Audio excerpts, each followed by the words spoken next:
All right, my loves, one more chapter today of Sideways Stories from Wayside School. We just did 2 dead rat chapters in a row, Sammy and Dee Dee. But this time we're going to do chapter number 16 called DJ. So we'll see if this is another dead rat chapter. There is DJ. Look at that big, gigantic smile. All right, here we go. DJ skipped up the 30 flights of stairs to Mrs. Jules's room. He was grinning from ear to ear, from nose to chin, from here to there and back again. "Hey, DJ," Todd shouted. "Glad to see you." Todd was a pushover for smiling faces. Mrs. Jules heard him, and she began to write Todd's name on the board under discipline. But when she saw DJ smile, she put down the chalk. "Good morning, DJ," she said.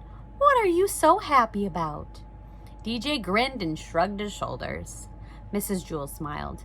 Damien looked at the smile on Mrs. Jules' face and then at Todd's and finally at DJ's, and Damien smiled too. His smile was almost as big as DJ's. They were best friends. Once they saw the two of them smiling, the rest of the class couldn't help but smile. Rondi had a very cute one due to her 2 missing front teeth. Nobody had an ugly smile. Jason came to school late. He was very upset, but the first thing he saw was Damien's smile, and he felt a little bit better. And then he saw Rondi's toothless grin, and he even began to smile a little himself. And then he saw the piano on DJ's face, and he fell laughing onto the floor. Everybody started to laugh, even Kathy, and she hardly laughed except when someone hurt himself. The whole room seemed to be laughing, and not just the people in it. The blackboard chuckled, and the ceiling snickered, and the desks were jumping up and down, and the chairs were slapping each other on the back, and the floor was very ticklish, and it laughed until the walls turned purple, and the waste paper baskets started to sing, and all the pencils stood up and danced. Finally, things began to settle down, and Mrs. Jules wiped her eyes and said, "DJ, why don't you tell the class why you're so happy? Or at least tell us what we're laughing about?" But DJ just kept on smiling.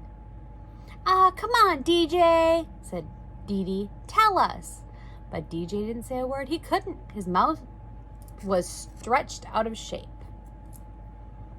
"Let me guess," said Ron. "If we guess right, will you tell us?" DJ nodded his head. His smile began to hurt his ears. Everyone took one guess. Have you been swimming? Is it your birthday? Are you in love? Did you get a green ball? But nobody guessed it right.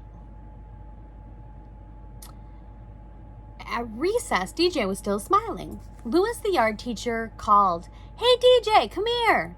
And they walked to the far corner of the playground where they were alone. "What's up, DJ?" Louis asked. DJ just smiled.